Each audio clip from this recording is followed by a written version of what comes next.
Let's start talking more about free agency because Kenneth Walker is one of the headliners. That's for sure. I would say him and Trey Hendrickson are two of the names that will be very quickly taken off the market on Monday when the legal tampering opens up. I understand the league year does not begin until the 11th, but we know how this plays out. By Monday afternoon, we'll know where Kenneth Walker is going.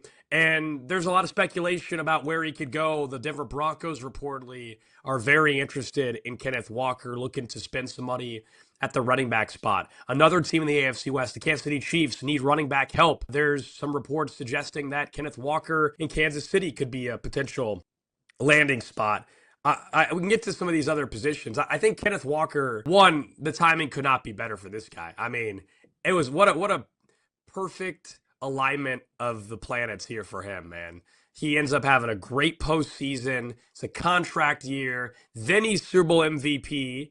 He doesn't get franchise tagged by Seattle, and now he can play the market. And with Breece Hall getting tagged, he's the number one available running back on the open market, and teams are going to overpay for you. And his agent and him are going to cash in a big way, and he's going to get, I think, more money than maybe we projected a month or so ago. And when I thought he would sign back with the Seattle Seahawks, I think he ends up in the AFC West with either Denver or Kansas City. And I can tell you his name has come up quite a bit here in KC. You know, I think his market, he might price himself out of Kansas City a little bit to where they might go and pivot to another guy like, you know, a Travis Etienne, for example. But Kenneth Walker, would you be paying him if it takes $15 million a year? Is he the type of running back you're comfortable paying $15 million a year? So I'm conflicted because I like Kenneth Walker a lot. Always have. The Kenneth Walker that we saw in the postseason, I think, is the best version of Kenneth Walker. That's kind of who he can be at his best.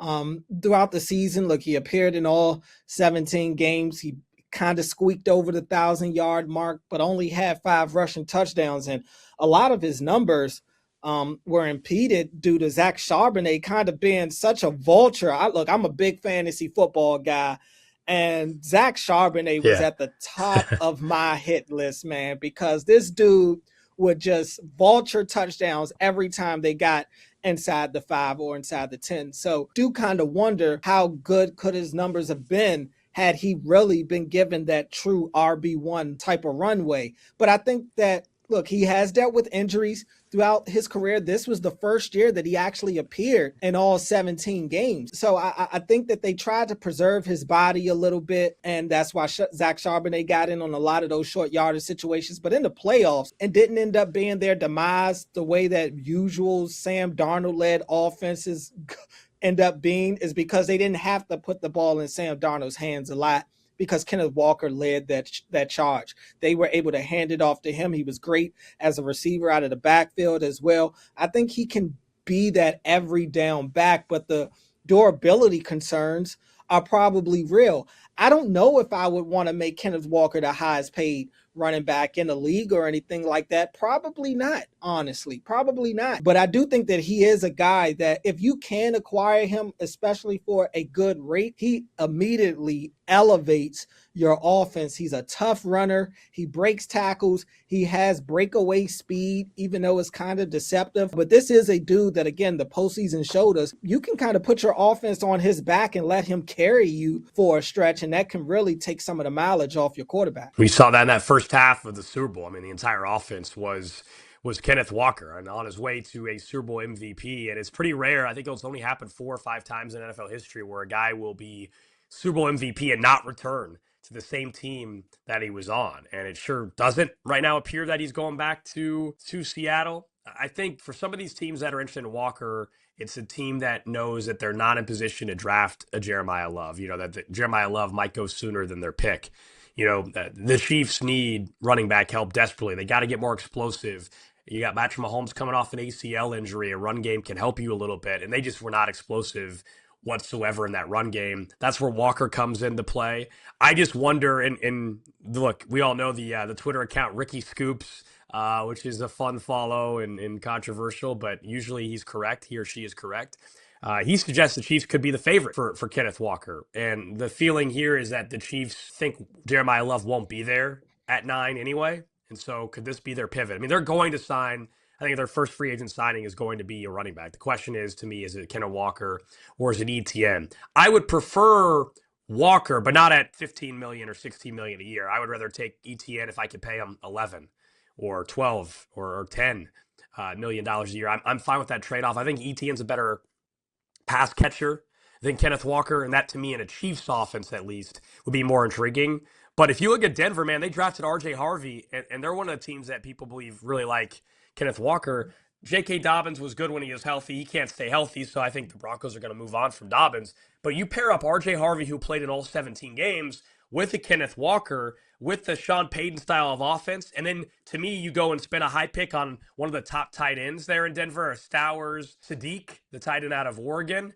All of a sudden, I really like that for the Broncos offense. So I think he ends up in like I said, in the AFC West. Yeah, I mean that would make sense. It just seems like they haven't really been able to run the ball the way they'd like to. I think Kareem Hunt had a little bit left in the tank, but that kind of ran its course as the year went on. And I think once Pacheco got healthy, they kind of struggled to figure out which one of those guys they really wanted to lean into. And like you said, with the Broncos, the run game was good when Dobbins was there. Dobbins has always been a productive running back when healthy. It's just he can't stay healthy, unfortunately. Yeah. And, I covered him here in Baltimore, and it was so frustrating for him because he would always say he hadn't gotten hurt until he got into the NFL. And so it seems like ever since he's been in the league, those injuries continue to follow him. But I am curious to see, what teams do decide that spending real money on a veteran running back will be worth it, because we have seen some of these teams in the NFL decide to kind of take a step back and not want to pay running backs a whole lot of money because they feel like they're a dime a dozen, and you could get a running back in the draft for some cheap labor. But the Chiefs come to mind. I'm just trying to think of some other teams that maybe Jacksonville, if they are going to indeed lose ETN,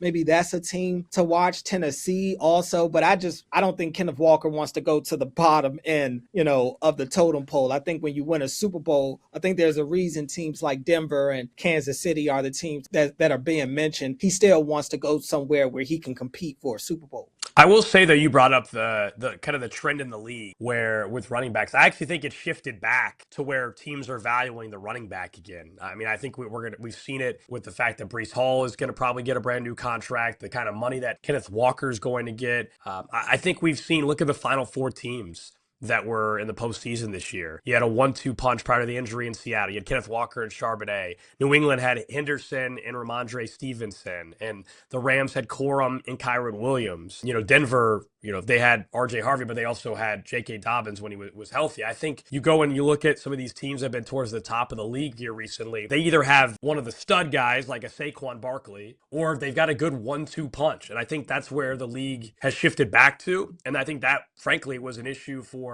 I hate to keep bringing them up, but they're a team that's listed as a favorite. But that was one of the issues for Kansas City, is that they did not value the running back and they were late to the party. And now they're trying to play catch up. I think they're going to do that this offseason. The question is, are you joining the party late? Is it still going to go on for another year or two, or is the league going to shift back again to being more on the passing side of things? It's a passing league, yes, but the way defenses are playing, there's an opportunity in the run game. There's an opportunity to go under center more. And you've seen these teams. I mean, look at Matthew Stafford, Sam Darnold, Drake May. They all were top 5 in under center touchdown passes. And a lot of that is set up by the run game because they had a threat in the run game. So I think it's very necessary for these teams like Denver, for example, to make sure they have another back to go with RJ Harvey. And we'll see. I mean,